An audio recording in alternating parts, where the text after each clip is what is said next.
In this video, I'm going to show you how we built this Saab wall clock built out of an old Saab wheel and backlit with LEDs to look like the old style Saab logo with dual clocks.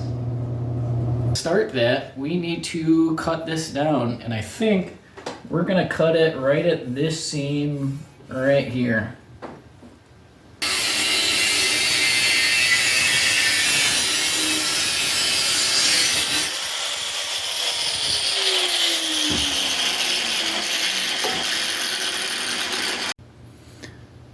So with our wheel laid out, we have already sketched out one style of wing here.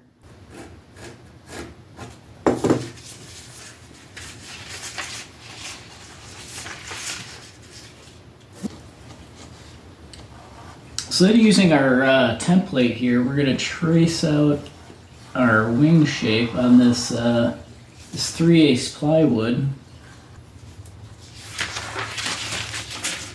Alright, then we'll cut these out on the bandsaw.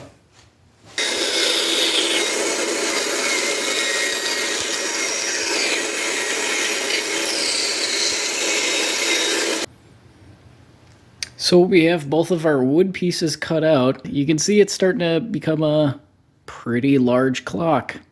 It's an 8-foot workbench just for reference. So now with our two wings cut out, we're just going to put them face to face and clamp them together. So we're just using a 60 grit on the palm sander. And then label the backside just to make sure we don't make two lefts or two rights. And then to cover them, we're going to use this piece of aluminum flashing, which is just left over from doing flashing. So to stick this to this, we're just going to use generous amounts of spray adhesive. So what we'll do is we'll coat the face that we want to glue pretty heavily. And then we'll do the face on here too. Alright, then we'll let these both set up for a little bit. You want them tacky before you stick them together. So let it cure for a bit and then come back. And I think we're ready to stick these down then. So we'll just grab one, and I do want to leave roughly an inch or so around the outside of them. So something like there.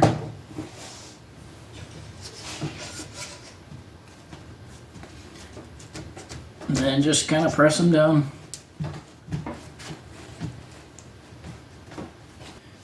Alright, then just using a tin snips, we'll go through and trim these out. Let's start over here.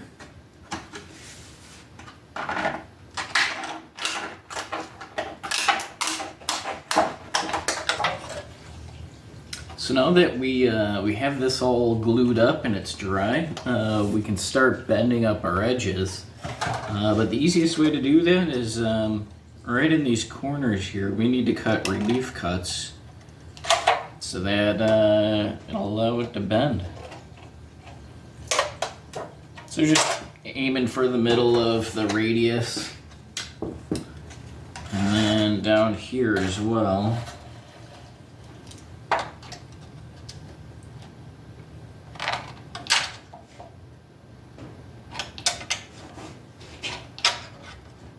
And then we can start rolling up this edge.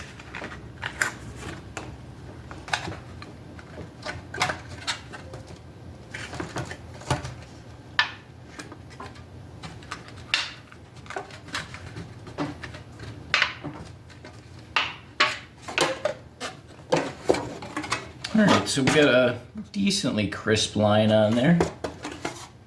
So then we're going to come back through now with a rubber hammer and just kind of flatten it all down.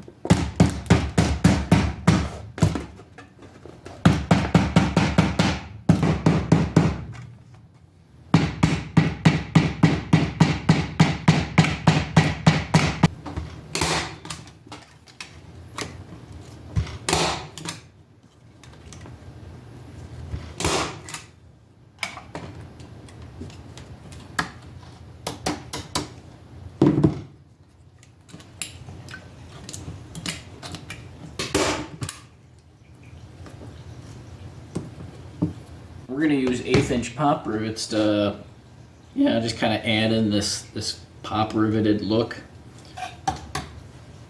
So we're gonna just start by piloting all these.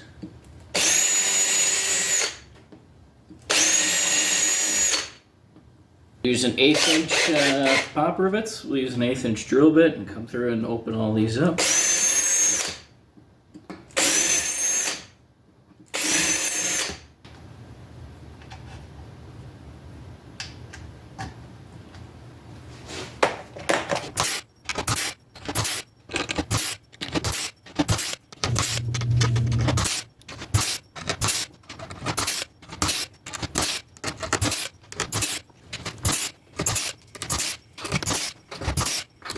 So we have the wings laid out in the approximate location of I think where we're gonna have them sit, and I found these rings, which we're not gonna use these exact rings, but this should help to kind of give us an idea of scale and placement, and really at first I thought these were gonna be too big, but I think that is actually a pretty good size.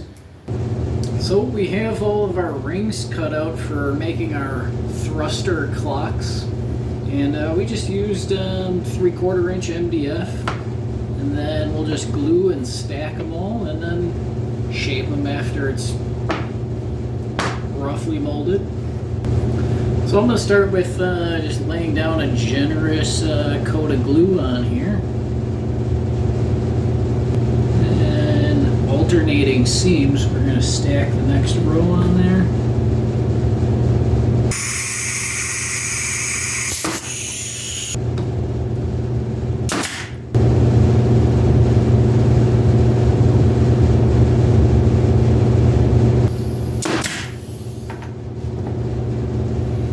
There we go.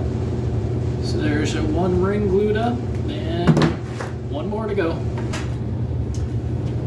So now that our wood rings are already dry here, we can turn them down.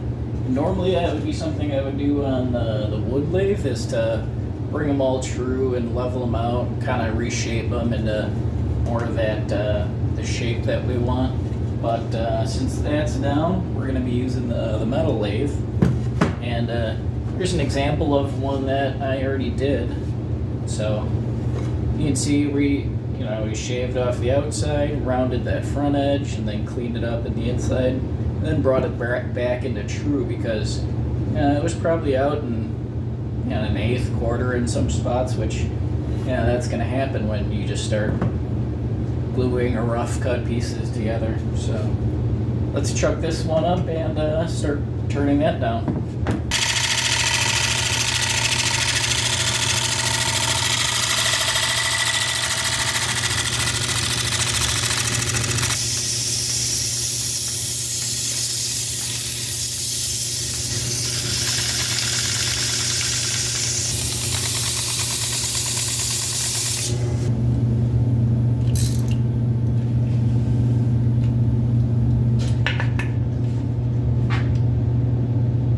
I think that's pretty good. So over here we have the clock part set up on the wing, and the way that we're going to mount it is kind of up in the air. So what I think I want to do is cut out the back side so it sits flush, more like what we did over here.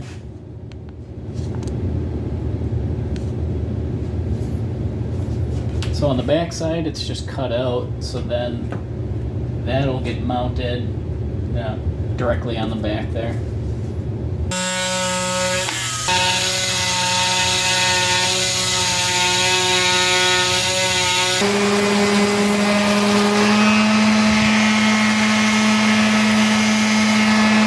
Alright, working on this wheel section here, what I want to do is make this backlit. So I'm using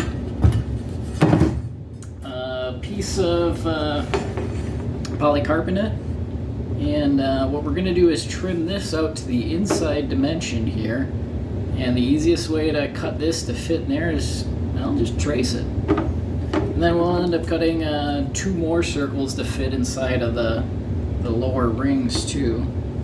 So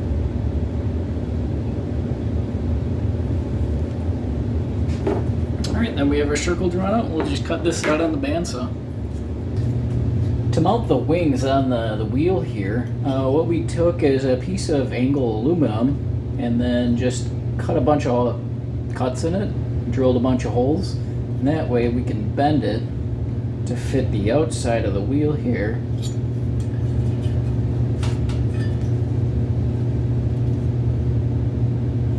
Like we did over here. And then what that'll do is give us a place to slide our wings in, and then we'll come back through here and put a bunch of screws in when we're ready to do that.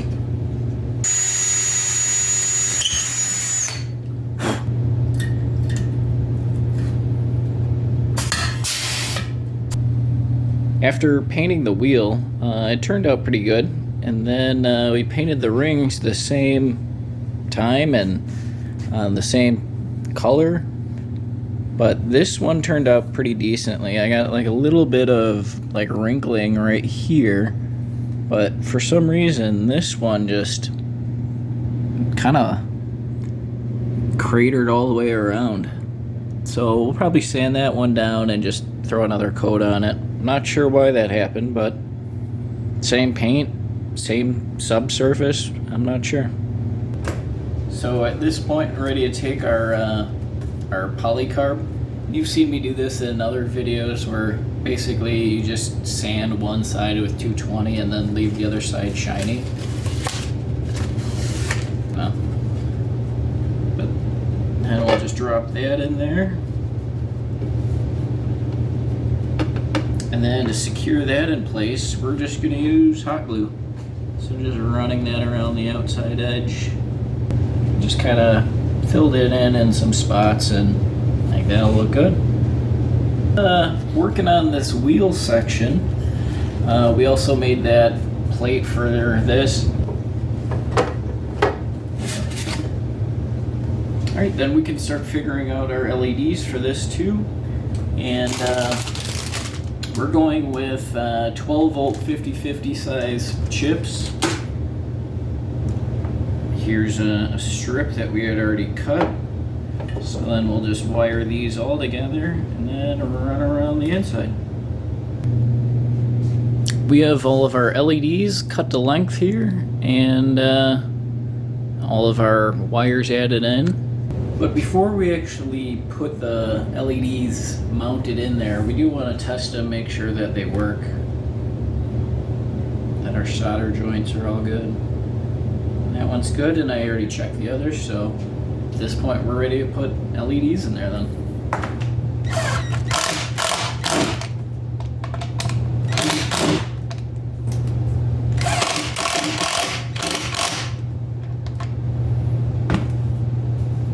Alright, that's pretty sturdy.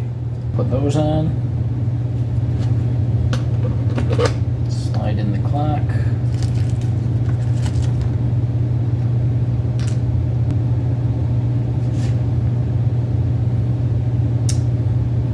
Yeah, I don't really like that.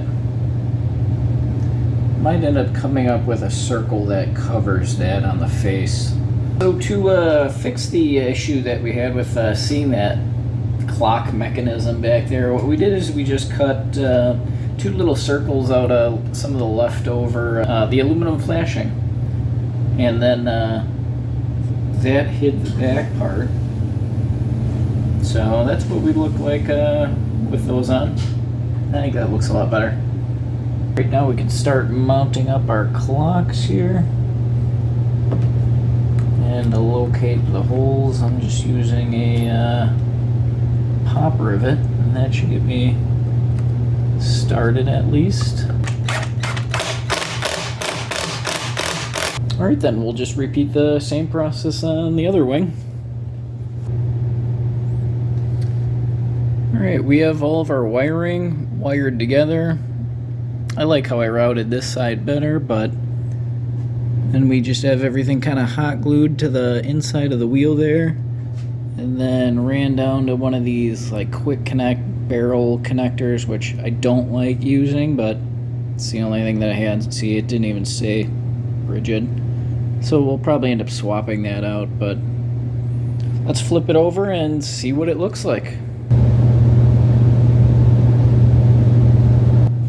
So in the clock kits that I ordered, I didn't realize that they're all different, but these two are pretty close.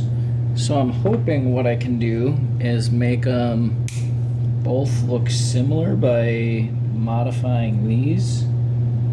So we're just gonna take a 10 snips here and, all right, there we go. Just with a little bit of trimming, they're close enough. So let's put them on the clocks.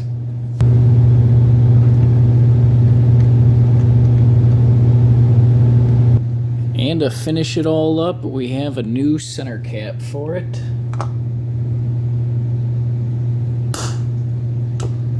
Awesome.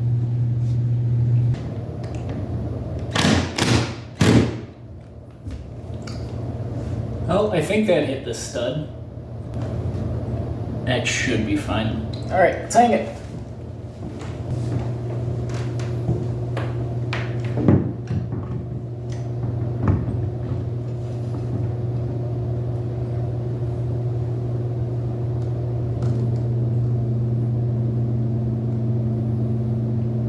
All right, and both clocks are spinning. Still have to set the time yet, but let's plug it in then. So some of you might be wondering, why two clocks? I mean, George Webb's has two clocks and that seems fine.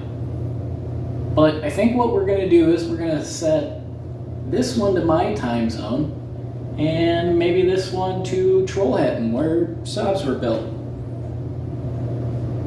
That way you always know what time it is in Saab land. I don't know. Well, I'm pretty happy with the way that it turned out. Now I can sit here in my Saab chairs, looking at my Saab clock, drinking coffee from my Saab mug.